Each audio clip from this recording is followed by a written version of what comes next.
the Senior Technical Engineer at Terrapin Technology Group, and with us is the lovely Betty Nelson.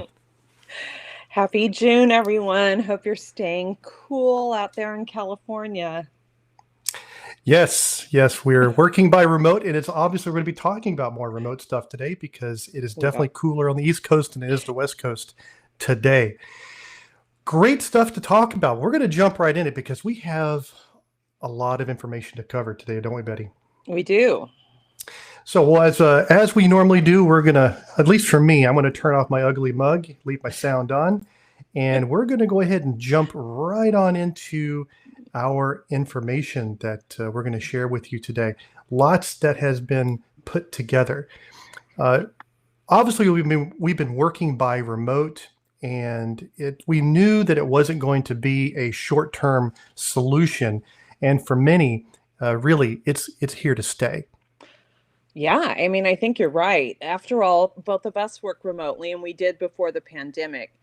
But, you know, looking back to March of 2020, most of our clients were concerned about getting the basics covered, making sure they had email and their documents close at hand. But now it's time to look at the bigger picture. That's right.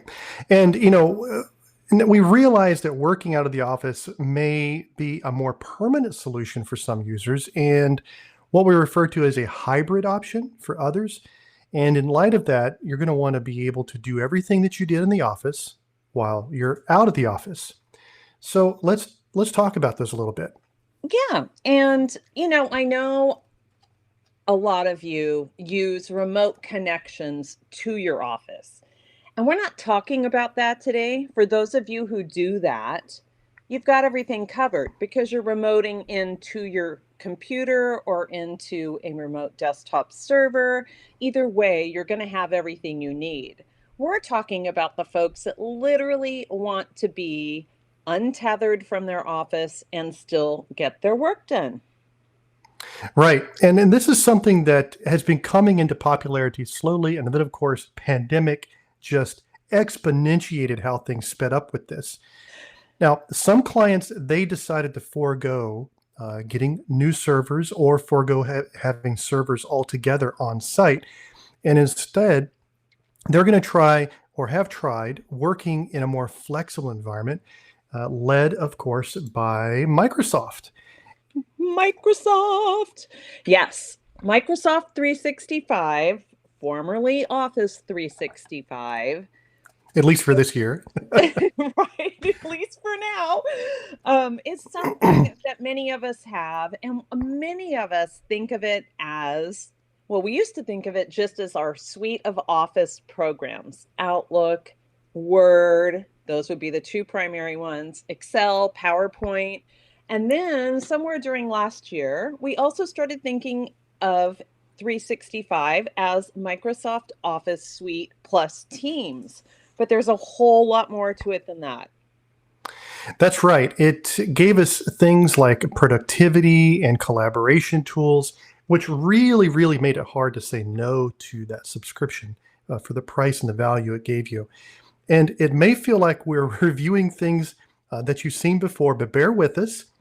We're going to share some updated information and some new ways of doing things that did not exist a year ago. That's right. So here's the four components that we now look at when we talk about Microsoft 365.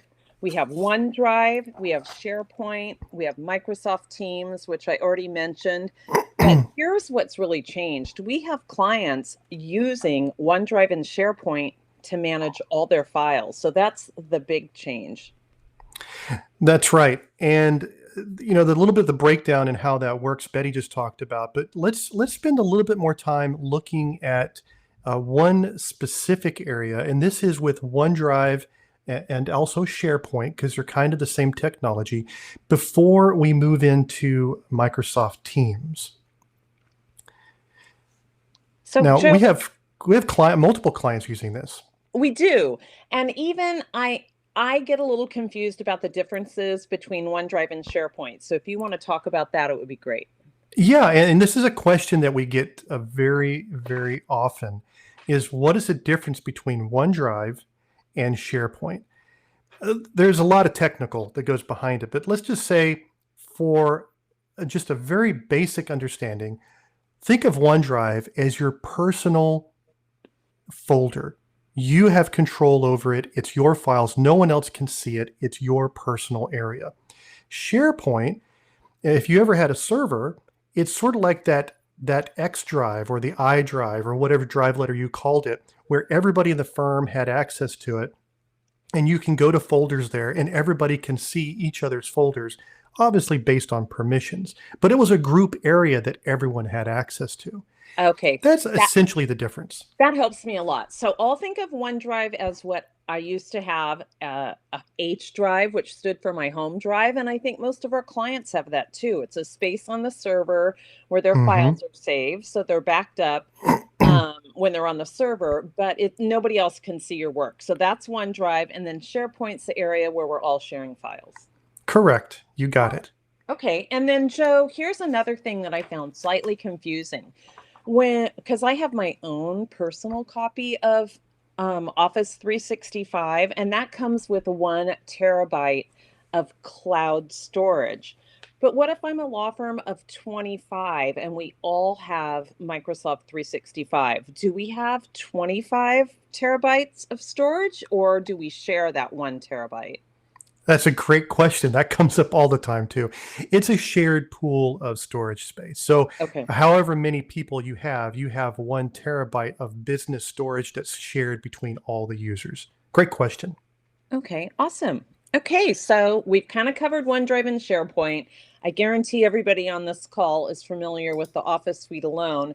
So now let's talk about Teams a little bit. And the reason we're going to focus on Teams is to focus on the changes that happened during the last 12 months, the features that didn't exist a year ago. So one of those things that's really become desirable to our clients is the ability to collaborate with one another or with people even outside their firm on a document or documents. How does that work, Joe? So that's a great question. Here on the screen, you'll see an example of how Betty and I collaborate with one another with using Microsoft Teams. And the pandemic really helped us to get here because some of these tools, they were kind of lackluster, unpolished, or not even available.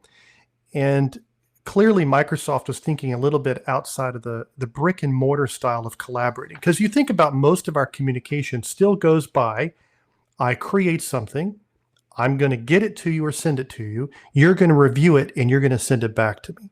Yep. So yeah, Betty and I talked about this. It's like all the tools we have aren't really collaboration tools. They end up being more of a delivery mechanism than a communication or collaboration method.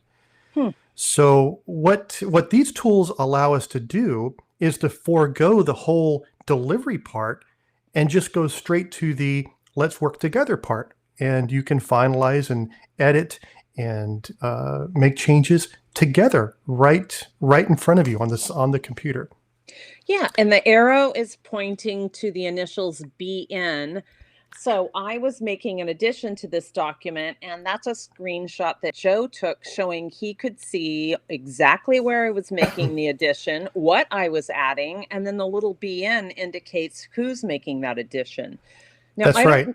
I don't know this answer, and so I shouldn't put you on the spot, but how many people could you have in a meeting collaborating on the same document? Do you know? That is a really good question. I don't know what the max number is. I do know that I've had up to 4 people in one at one time. Okay. So I'm sure there might be a limit somewhere. We can probably look that up for you. Yeah. But for the most part, when I've had to use it, it's been with 1 or 2 other people, and it's worked great. Awesome. I could see Betty moving her, anytime she would click in the document, it would move her little pointer to that location. And I could see her typing or changing the formatting or correcting the grammar, all the type of things that she does to my documents because I'm horrible at those things. Let's just be honest about that. But this was the beautiful thing. I didn't have to email the document to her. We were in the same document directly via Teams. And It works not only within Microsoft Teams, but if you share a document from OneDrive or SharePoint and open the document with the other person from that location, the exact same thing happens. It opens up within your browser, the online version of Microsoft Word or Excel or PowerPoint, and you work together just like Wow. that. I mean, I Yeah. have to be honest, 10, 15 years ago, I had attorneys begging for this kind of functionality, attorneys that worked in, very complex transactional type documents and wanted to be able, just exactly what you said, forego the whole emailing back and forth. They wanted Yep. to be able to sit down remotely and get this done. So I just love that this is part of something we're already paying for. In my mind, It that's is. always a bonus when it's something And we already have on our the desktop. other the other thing that pops up on this is because we'll get questions like this. Hey, how do I share my screen with my client so we can work in a document together? Can I share my screen via Zoom? Can I share my screen via OneDrive and they can tell me, they can see it, and then they could take control or they can tell me what to change? And it's like, you don't have to do any of that. I didn't have to Right. share my screen. I didn't have to open up a Zoom session. I opened up this on my web browser. Betty opened it up in her browser, and we can just work. There's no sharing required, Right. And at I'm least of your looking at screen. Yeah, that's awesome. And I'm looking at the screenshot and you can see some terms in the upper right corner that wouldn't show up in your usual version of Word, like comments and catch up. So to Hmm. me, it appears that there's buttons that would help you catch up to the current changes, a way to see comments or make comments. So it's pretty awesome. It So is. that's one of the other things, collaborating, that has come on board. And one of the other things we were talking about is new ways to communicate. There are definitely new ways to communicate that have come up in the last few years. And Joe dragged me along, kicking and screaming to finally enjoy using Slack, but you can use chat and Teams in the same way. And Joe likes to think of this as casual conversation or casual communication. So, email, of course, right? We all use our email. It's a love-hate Hmm. relationship. But I think of email as stuff where I need to file it in my folders, I need to respond to it, I need a record of what just happened. But there's so many times during the day when, if we were sitting in the same office, we'd either lean back in our chair and shout through the next office door and ask a question. We can't do that anymore. So now, at least at Terrapin, we're using Slack for that. And Joe, talk a little more about what Slack and Teams can do for you. So you explained it perfectly. It's just casual communication. I don't need to file it. I don't have to think about it. It's a lot like a text message. It's a chain of conversation or thought that's going on that doesn't have to be filed or organized. It's just a conversation that you can have to ask questions with workflow. Where's this? Where's that? What number do I call? Does anybody have this address? Who's available? Uh, all this types of kind of back and forth communication. Now, obviously, we're talking about internal here Yeah. that you can use to go back and forth. Well, and what I love about it, at least how we use Slack, we set up different channels. Hmm. So we know what each channel signifies. You can have a general channel that's not going to be urgent. You can have, client requests. That's clearly going to be more important. And you can have direct communications with your coworkers or a number of coworkers on a certain topic. And the other thing I like is that you can pause notifications if you're going into a meeting. You can set yourself as away.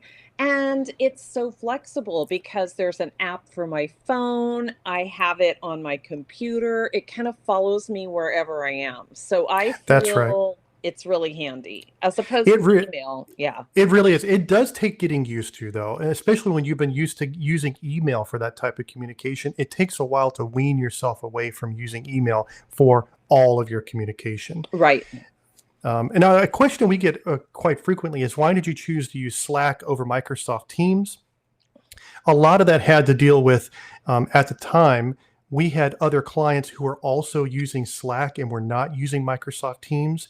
And it allowed us to be able to switch channels, per se, to another client or another channel to communicate with that client directly via Slack because they were already using it. We didn't have any clients using Teams or anything else at the time. So that's kind of where the chips fell, and we end up using Slack. However, we are using Microsoft Teams quite a bit, especially for almost all of our video conferencing and collaboration. And when we are in those things, we use the chat within that quite frequently. So That's it true. kind of depends. Yeah. But both are great, great options. And they also do more than, I mean, it's not just chatting. You can call me on Slack. You scare me when you do because I never know what that sound is. It's And true. we can share files. I can send you files. And can we also do video meetings on chat? I mean, on Y- Slack? You can. So you can do Okay. video and voice. You can send files back and forth, but that's about the extent of it. Teams Okay. takes it further where you can do all the collaboration, integration with Microsoft Outlook. It's very tightly woven, works both on a web browser and the desktop version and the mobile versions very, very well. So Okay. obviously you have a lot more that you can do True. with the Teams. I just want a final comment on this. Two things. There is a free version of Slack, and then there is a paid version of Slack. So, depending on how much you want to use this in your organization, there's those options. And I also want to mention, since I'm always thinking about law firms, anything you do in Slack is, and Teams, discoverable. Yes. So you still have to mind your P's and Q's. Yes. Just wanted to throw that out there. Well Okay. said. So, phones, talking on the phone.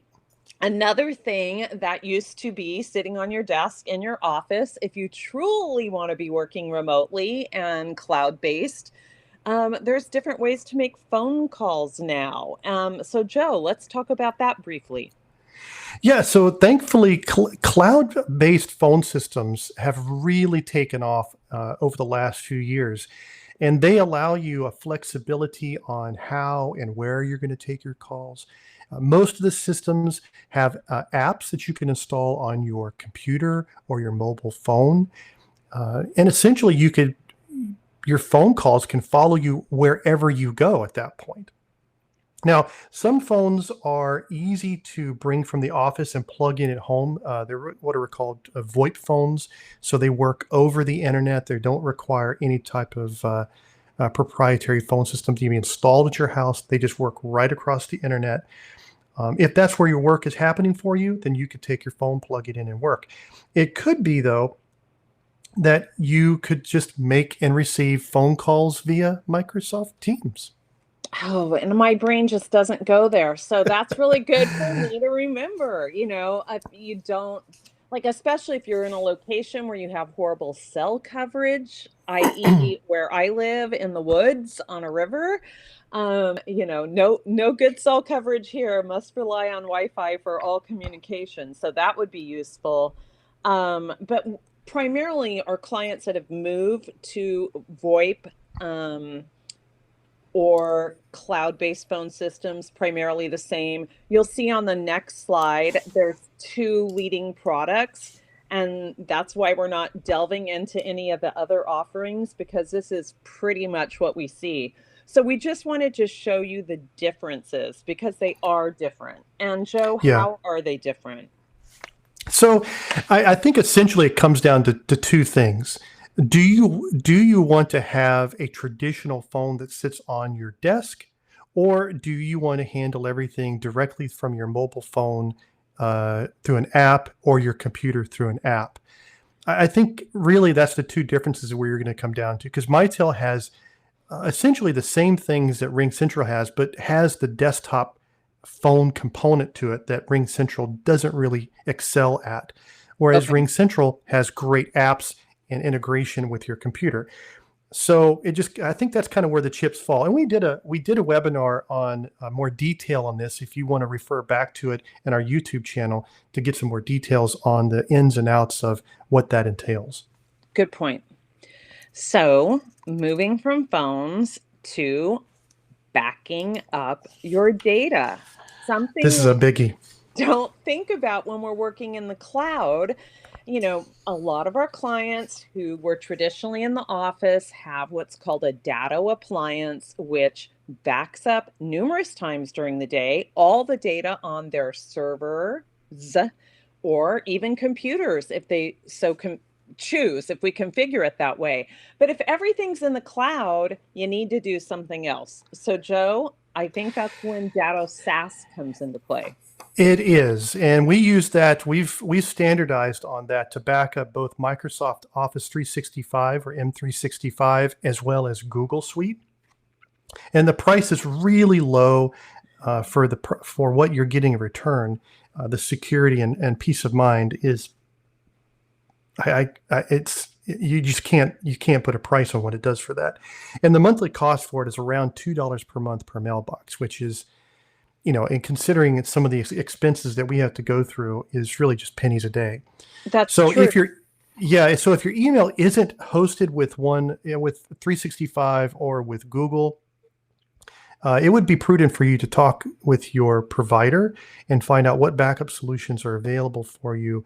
That way, if something does happen, ransomware for your files or malicious attack on your mailboxes, you're covered, and you don't have to worry about that. Yeah, because I just want to say before we talk about backing up your mobile devices, about the Datto SaaS, it doesn't just back up your mailbox. It can be configured to back up OneDrive, Hmm. SharePoint, anything you're saving there. And Anything and everything Microsoft 365 or Google, it's the whole kit right. and caboodle. And it is so simple to use. I had somebody accidentally import 2,000 contacts when they opened a PST file, and she just couldn't figure out which ones were hers and which ones came from this import. What did I do? I went to the day before, and while she's still in Outlook, she didn't even need to close Outlook. All of a sudden, a new contacts folder appeared, which was her restored folder from the day before. So she could then get rid of everything else, just move things around. It was awesome. So the other thing we wanted to just mention is to make sure that you back up your mobile devices. And most of our devices have some way of backing them up. iOS, if you're using one of those devices, has the iCloud component that you can use. Android also has backup options. So get familiar with that. Don't forget to back up your mobile devices and periodically check to make sure the backups are working, not Yeah. that you remember it working at some point. That's the Yeah, important no, it's part. important because most of that magic happens when you're not using it at night and it's charged. So Right. just double check. So now It does. we're going to dive into the kind of peripherals, the things that are floating around the outside of all the components we just discussed. And the first one that came to mind was digital signatures. Yeah, so digital signatures are interesting because there's a lot of options for being able to sign things electronically. So the ones that we see quite frequently, Right Signature by Citrix is a good value if you're already subscribed to ShareFile. Citrix will give you a discount on that to add Right Signature to your subscription. DocuSign, Adobe Sign are also really good. But Betty, you had some interesting insight into the Adobe Sign. Yeah, Adobe Sign is interesting. They have really been up and coming during the pandemic, and they did something really smart. They partnered with Microsoft. I don't think that's that easy to do when you're this big of a player, but I am attending a webinar next week that's going to explain more about their collaboration and integration. But Adobe Sign, I know one IT person who says, I only recommend using Adobe products because of Adobe Sign. It's like two products in one. And I thought, interesting. But if you have Adobe DC Pro, the current subscription, Adobe Sign is integrated. So Hmm. it's already there and available for you to use. So I'm going to be learning more about these offerings. And then Adobe was smart enough to realize during the pandemic what a big deal digital signatures were. And they have like an enterprise offering for 21, like normally Acrobat DC Pro is $16.99 a month, but for $21.99 a month, they have an enterprise offering with way more advanced features with Adobe Sign that even includes like collecting payments. So for certain types of businesses, it would really be a great platform. And again, I'm going to be learning more about that next week.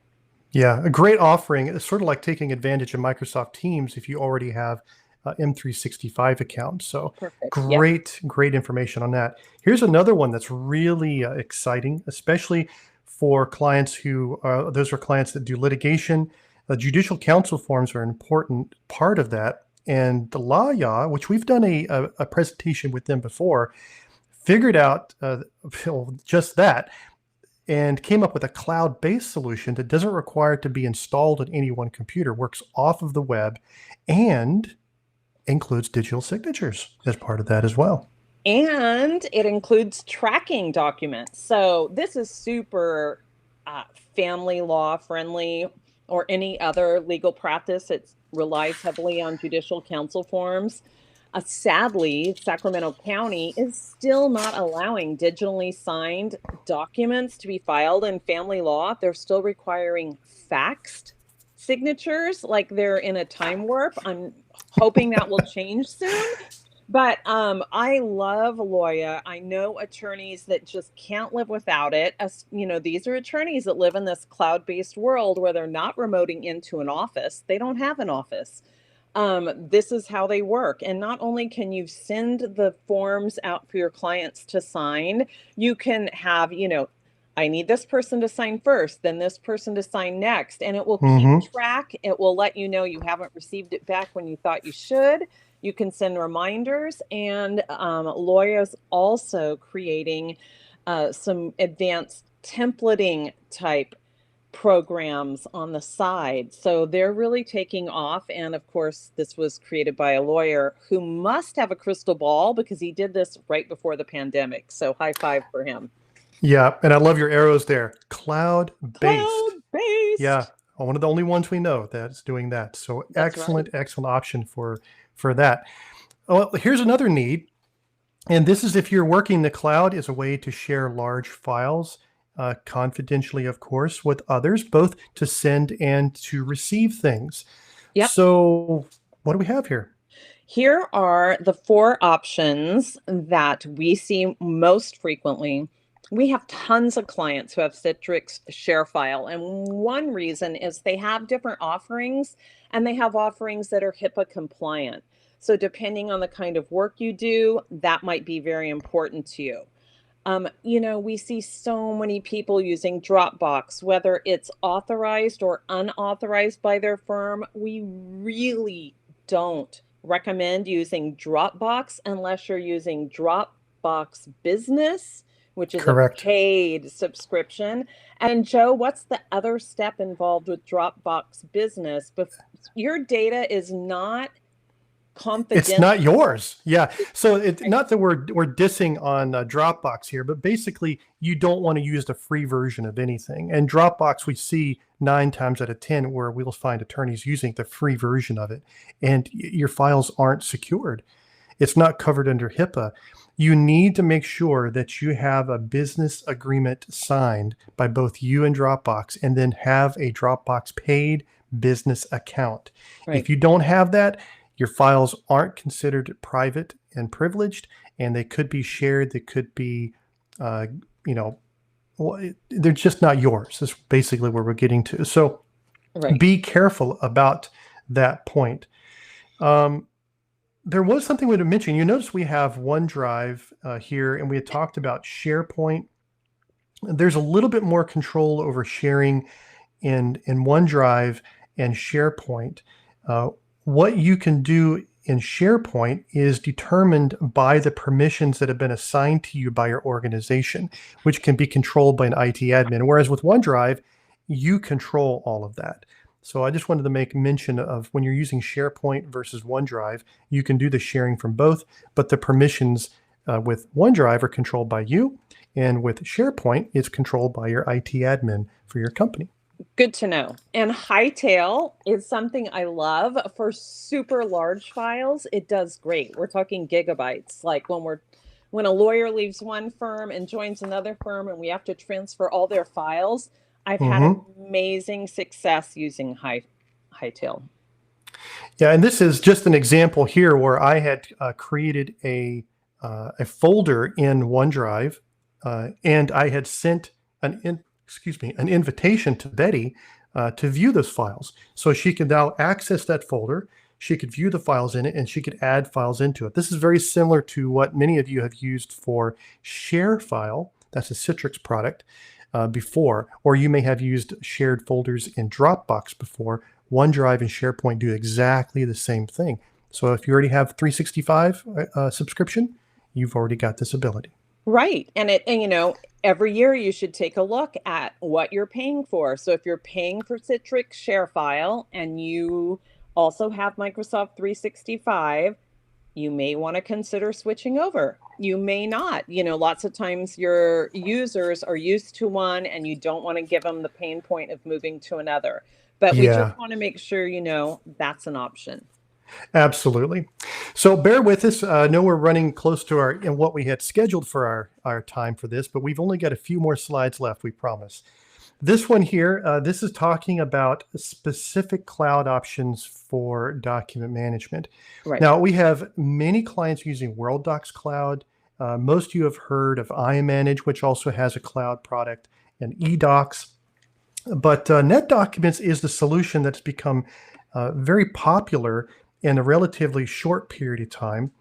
And they have provided a cloud-only solution, where these other ones have both on-premises and cloud solutions. So it's good to kind of keep your options open and know what's available and what your users are, what their expectations are as Right. far as those things and what's available. So let's talk about the elephant in the room. So I made this slide and I thought it was so pretty and I was all ready to rock and roll. And Joe said, yeah, Betty, 2 of those aren't document management systems. And Right. Cue the sound. Meh, meh. wait, what? Yeah. So instead of removing them, I exposed my error because I want to make sure you guys are thinking the way Joe is thinking. Why aren't these document management solutions? So basically, it comes down to just their function. Dropbox and OneDrive are storage platforms. They're a place where you can store files, you can share files, and that's about it. They don't manage the files. So most of your common document management solutions provide the same thing that OneDrive and Dropbox do, but they take it a step further and manage the versioning control of your documents. They will provide ethical walls. They will integrate with your time and billing system so that your clients and matters are synchronized and together. So all those things combined take it above just being a platform for being able to store and share files. Point well taken. Enough. So that takes us, yes. So there's lots that we could talk about in there, but we'll just leave it at that point. But this is another biggie that we get a lot of questions on. Yeah, cloud-based time and billing. Time and billing, a huge component for law firms. We know we have clients that aren't just law firms, but we have a lot of law firm clients. So we want to talk about time and billing. These are the 4 big players that we see most frequently. Yeah, especially for those that are looking for going beyond a traditional installed on my computer, put on my server type of solution. TimeSolve, very, very popular, very affordable. Clio has lots of integrations with lots of partners. QuickBooks, about the only option you're going to have if you're using QuickBooks on the desktop.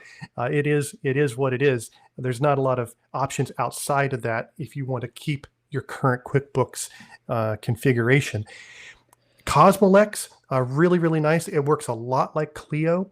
It's produced by Tabs, which has been around for a long time, and will integrate things like calendar rules for Outlook and integrate with World Docs and World Docs Cloud. Clio will do the same, as well as NetDocuments. So lots of options to move from something installed on your computer to now that's something that everybody can access right on across. every Right. computer. And there's one I didn't include that we have a couple clients that have this program, Orion cloud-based solution, but I didn't include it because it is very expensive. But if that meets all your needs and you don't mind paying that extra cost, by all means, go for it. But I was Yeah. just trying to share solutions that you don't need to, sell a car to sign up for. Yeah, and these are the ones that we get the most interest in and asked about, and also to deploy or integrate with. Orion, we see this a lot with a lot of our larger firms because they have more complex reporting and Right. things they need that go beyond just, hey, I need QuickBooks for my books and I need some type of time and billing system to integrate the two. They need something much more than that. Absolutely. So then we were like, what's left? Only two little things we could think of. Yeah, E-faxing, right? yeah, Faxing. faxing, yeah, So if you and don't handling have PDFs. e-faxing, yeah, it's time to get e-faxing. And then the other thing that we just wanted to talk about that you can do in the cloud, again, going back to Adobe, and no, we don't get paid by Adobe. But Adobe, they're the only player that I know of that has a cloud-based option for editing and creating PDFs. So if you have the most current offering of Acrobat DC Standard or Pro, you can log into adobe.com. And if you're stuck somewhere without your own personal laptop, without a way to get to your Acrobat program on your computer or on your network, you can do all that work right at adobe.com online. Yep. We do a lot of deployments for our small and mid-sized companies that take advantage of Adobe for Teams. And Adobe Teams is essentially the ability, just like Microsoft Office 365, you can subscribe to the different levels or subscriptions for Microsoft products, is the same kind of equivalent that you have for Adobe, and gives you a lot of flexibility on shuffling your licensing, moving them around, getting the ones that you need very, very easily. Makes it easy to manage for both the office manager and your IT staff for that reason. Yep. And that, my folks and my friends,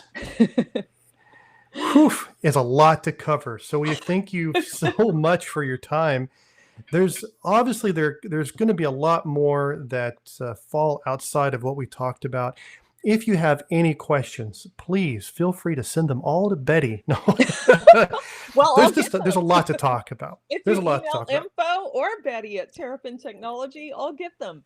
You Our will. next webinar Wednesday is July 14th, and we're going to be co-presenting with NetDocuments that day.